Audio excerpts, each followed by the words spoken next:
Après mon périple du côté de Chantilly la semaine dernière, je quitte enfin les terres et les forêts pour me rapprocher de la mer du Nord.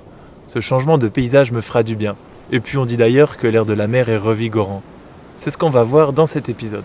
Et salut à toi devant ton écran. Cette semaine, je m'accorde une mini-aventure sur les plages du Nord, hein, tu l'auras compris, donc plus précisément entre Boulogne-sur-Mer et Calais, donc Wimereux, Ambleteuse, Ouessant. On y trouvera les très connus Cap Blanc-Nez et Cap Grinet, deux lieux absolument magnifiques avec des falaises vraiment à ras de la mer. On va aller y faire un petit tour et puis on va voir si la vie en van est possible à cet endroit-là parce qu'apparemment il y a pas mal de barrières et pas sûr que je puisse y passer avec mon van qui est plus si petit que ça hein, maintenant en termes de hauteur.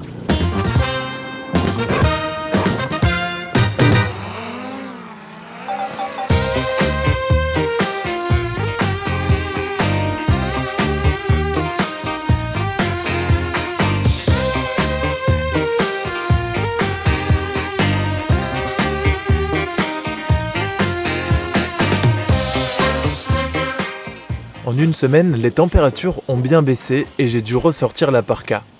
Je pars du Touquet direction la Pointe aux Oies, à 45 km de là, pour un premier aperçu pas forcément positif. Bon, j'ai roulé un petit peu depuis tout à l'heure et voilà, le premier problème, c'est ça, regarde, voilà, barrière 2,10 m. Alors, forcément, là, elle n'y est pas puisqu'ils sont en train de faire des travaux, donc pour laisser les camions, ils l'ont retiré. Moi, malheureusement, avec ma caisse sur le toit ici, je suis à 2,30 m. Si je l'enlève, je suis à 2,10 m. Donc si jamais je reste bloqué, je pourrais toujours démonter ma caisse, mais bon. Et deuxième problème, c'est que tous les parkings comme ça ici sur la Côte d'Opale, enfin, on va voir hein, durant les prochains jours, mais tous les parkings sur la Côte d'Opale comme ça, c'est stationnement interdit, 135 € d'amende.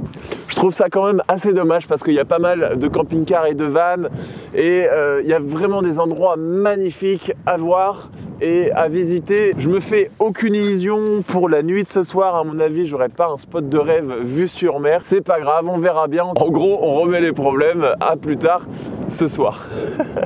Bah oui quoi, pourquoi s'embêter à penser à ce soir alors que la journée ne fait que de commencer?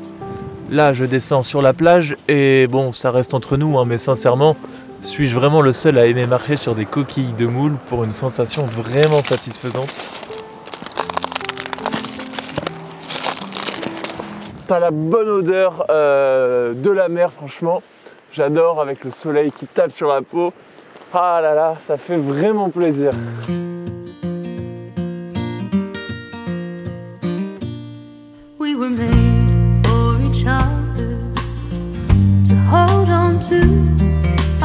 Tout là-bas, il y a le fort d'Ambleteuse. On va s'y rendre et faire face probablement à une nouvelle barrière de 2,10 m, sauf que là, à mon avis, elle sera en place.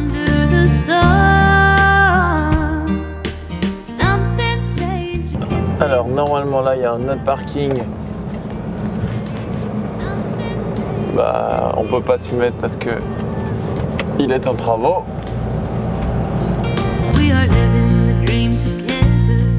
Tout à l'heure, j'ai peut-être parlé un petit peu trop vite. À Ambleteuse, il y a la possibilité de se garer au centre-ville sur un parking sans barrière à 5 minutes seulement de la digue. Certains vannes y restent même la nuit, donc ça reste une solution de repli pour ce soir, je garde ça dans un coin de la tête. Le fort d'Ambleteuse, juste derrière moi, le fameux, le voici. Alors bon, on est en total contre-jour. Je vais essayer de faire voler le drone pour te montrer à quoi ça ressemble sous son meilleur angle.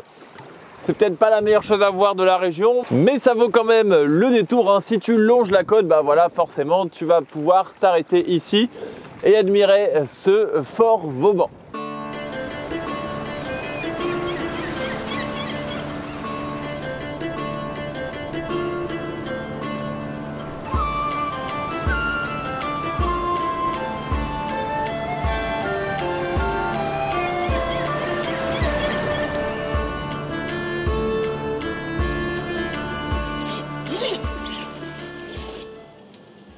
On peut checker le fort d'Ambleteuse sur notre liste, maintenant direction le Cap Grinet, mais juste avant ça on va aller checker un spot nature dans les champs qui n'est pas répertorié sur Park Fortnite parce que en fait sur l'application Park Fortnite il n'y a absolument rien dans un rayon, j'en sais rien moi, de 30 km, il n'y a aucun spot nature. J'ai repéré ça via la vue satellite, on va aller voir.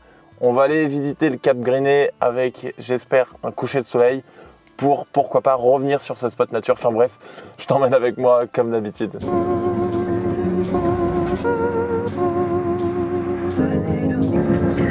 Je trouve ça totalement dingue. Ce petit parking, qui n'est d'ailleurs même pas référencé sur Park Fortnite, a quand même un panneau interdisant le stationnement nocturne. Alors j'imagine que je n'ai pas été le seul à avoir activé la vue satellite sur Google Maps pour trouver des spots isolés. C'est pas grave, je continue ma route vers un autre endroit. Vue sur mer celui-ci, mais bon, à moitié sur un champ et surtout pas vraiment de niveau. Ce n'est pas encore le bon spot pour ce soir.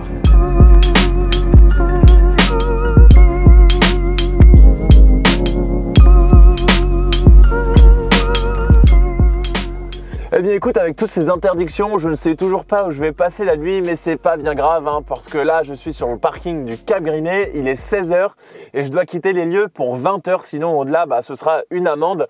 Mais en fait c'est le timing parfait puisque ça me laisse le temps d'aller voir le coucher de soleil sur le phare du Cap Grinet et les falaises du Cap Grinet. Donc c'est ce qu'on va faire et après voilà, je vais me garer où je trouverai de la place, soit sur le côté de la route, soit sur une place de stationnement classique.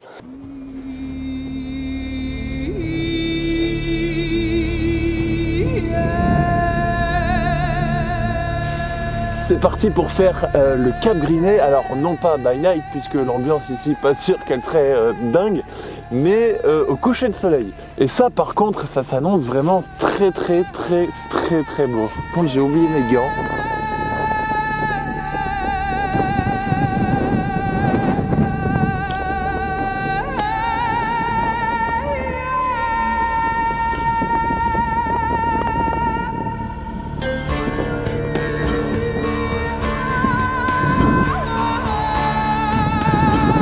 Pas te mentir, j'ai un chouïa l'impression de me faire voler le drone là sur un cadre comme ça où il y a autant de vent, mais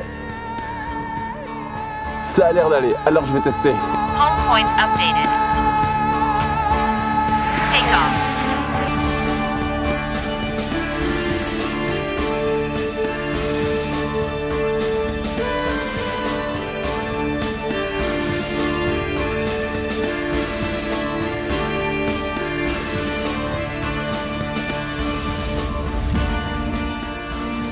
Eh bien ça y est, le coucher de soleil était prévu à 18h57, il est 18h58. Voilà, le soleil n'est plus. C'est maintenant l'heure de faire le petit chemin retour et regagner sa petite cabane sur roue. On va mettre...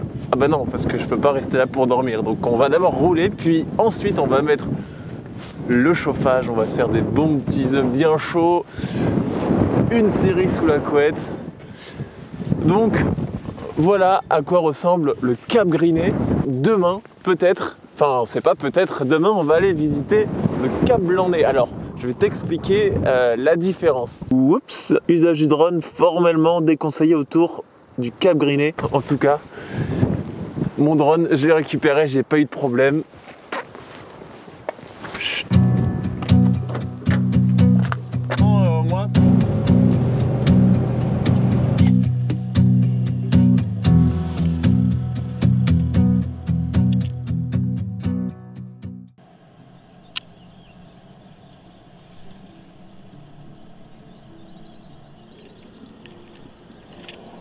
C'est finalement sur le bord d'un chemin, peu emprunté, que j'ai trouvé refuge pour la nuit. Le réveil est venteux et j'aperçois même la gendarmerie s'arrêter juste derrière le van, mais pas de ticket à signaler pour le moment. Je pars direction le village de Ouissant et sa petite digue toute mignonne. À cette heure-ci d'ailleurs, il n'y a personne, et on peut pas dire, mais c'est agréable.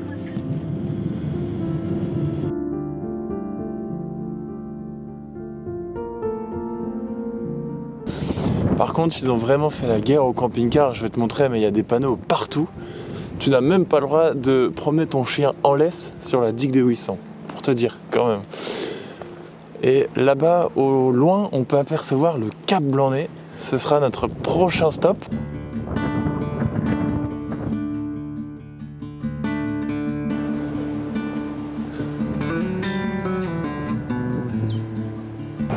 Selon Park Fortnite, il n'y a qu'un seul endroit vraiment sur toute la côte où tu peux légalement dormir en fourgon ou en camping-car. C'est une aire de camping-car gratuite.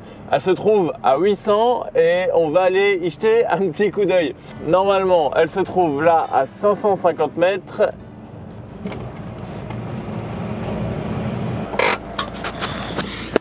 Bon, bah écoute, pour être la seule aire de camping-car gratuite sur la côte,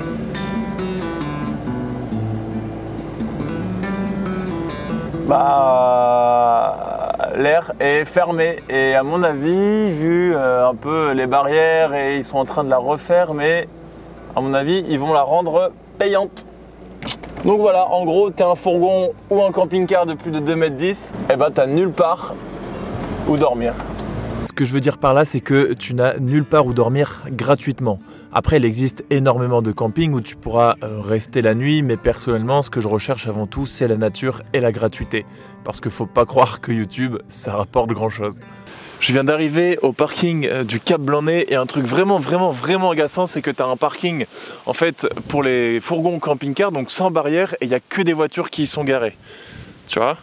Bon là, il y a une place libre, voiture.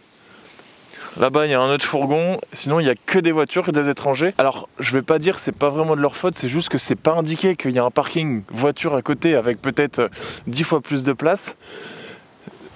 Forcément, les voitures se garent et après, ben voilà, on n'a plus de place. Le parking, bon, il est limité comme d'habitude à 2,10 m et voilà, bah, tu te doutes bien qu'il y a également une formelle interdiction d'y passer la nuit. Voilà, sinon, ce serait trop beau.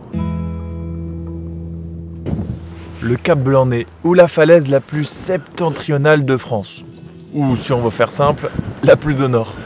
Elle va jusqu'à 134 mètres de haut, bravant les vents vigoureux. Ça, je peux le confirmer, comme tu vas le voir. C'est un lieu assez exceptionnel. À marée basse, on a la possibilité de descendre sur la plage et de longer les falaises de craie. C'est d'ailleurs la couleur de la roche qui donna son nom. Le Cap Blanc-Nez est principalement constitué de craie, alors que le Cap Grinet, de grès. Je te laisse admirer ça un petit peu plus en image.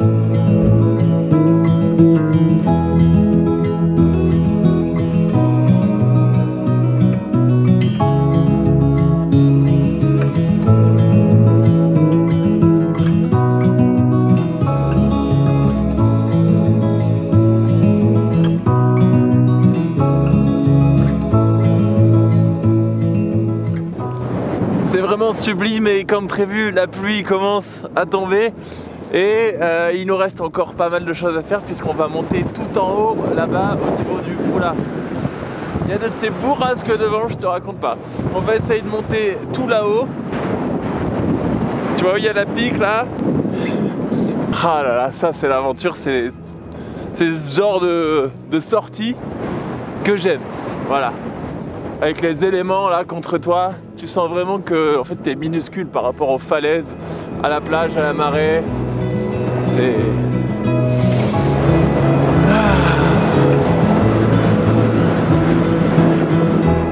Je ne sais pas si toi ça te paraît près ou loin, mais en vrai ça fait quand même un petit bout de chemin. Alors me voilà à remonter la plage, face au vent, marcher sur les galets, toujours aussi satisfaisant ça d'ailleurs. On remonte le chemin principal et on prend de la hauteur pour admirer la vue.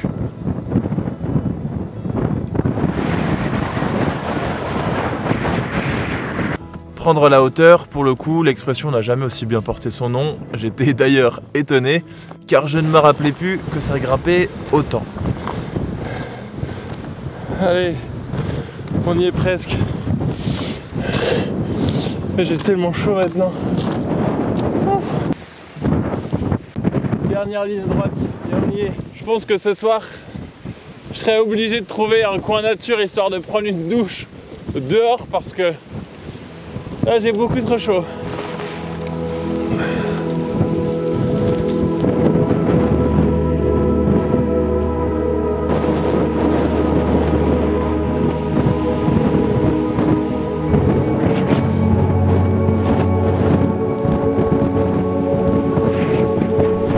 Si t'as pas envie de faire le petit sentier que je viens de faire, tu peux aussi prendre ce parking là, ça t'amène directement en haut, sauf que bon voilà, t'as une barrière de 2,10 m et là pour le coup t'as aucune place pour te garer à l'extérieur. Tu pourrais faire un parking, tu vois, van, fourgon, enfin fourgon, camping-car, mais non, il y a des rochers qui bloquent et la barrière, bah ouais, elle fait peut-être un petit peu plus de 2,10 m parce que moi je mesure 2 mètres, donc peut-être à 2,15 m.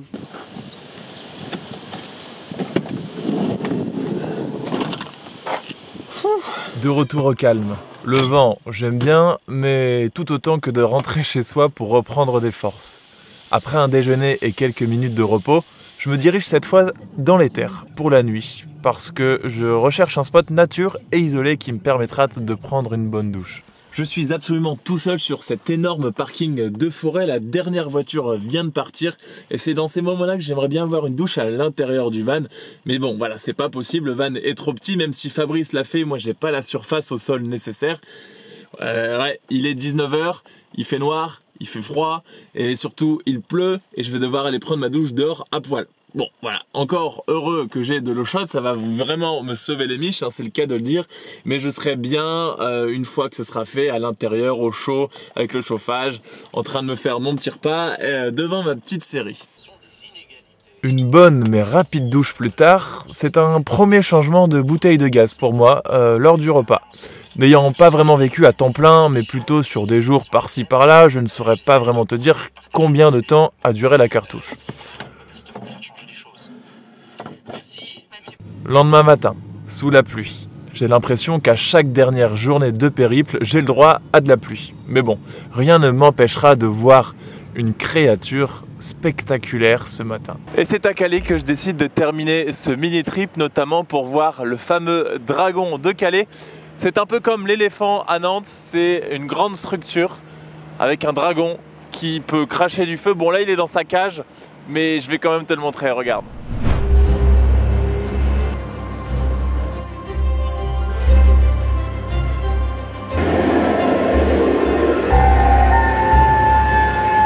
Je ne peux que vous inviter à aller voir ce dragon de vos propres yeux. Je ne sais pas vraiment si ça vaut le coup de le chevaucher, car l'intérêt c'est quand même de le voir de son ensemble, mais je reste admiratif par la complexité de la machine. Je risque d'ailleurs de transformer mon van en une structure similaire. J'hésite encore entre une tortue ou un escargot. Ça y est, le dragon est sorti de son antre et c'est sur cette plage de Calais qu'on va conclure cette vidéo. Alors revenons un peu quand même sur la vie en van sur la Côte d'Opale. Est-ce que c'est possible? Eh bien difficilement, hein, parce que voilà, si tu as un van de moins de 2,10 m, alors tu vas pouvoir te garer sur tous les parkings côtiers, des belles choses à voir, même si tu ne pourras pas y rester la nuit. Alors que si tu as un fourgon ou un camping-car, ce qui était mon cas, bah, voilà, tu vas devoir te garer un petit peu plus loin et marcher. Pour ce qui est des spots de nuit, eh bien là, voilà, quoi qu'il arrive, tu ne pourras pas rester sur les parkings côtiers, il n'y aura pas de spot vraiment en vue mer. Faut pas rêver, ce sera en camping ou alors rouler une quinzaine de minutes jusqu'à des spots de forêt où là tu as de fortes chances d'être solo. Voilà, c'est un peu malheureusement le prix à payer. En tout cas, j'espère que cette vidéo t'aura plu. N'hésite pas à liker, à mettre un commentaire et surtout à t'abonner pour ne rien rater des futures aventures. Il y aura notamment le VSP Caravane et j'en passe évidemment. Donc je te dis à très vite pour de nouvelles découvertes et de nouvelles aventures. D'ici là, porte-toi bien. Salut!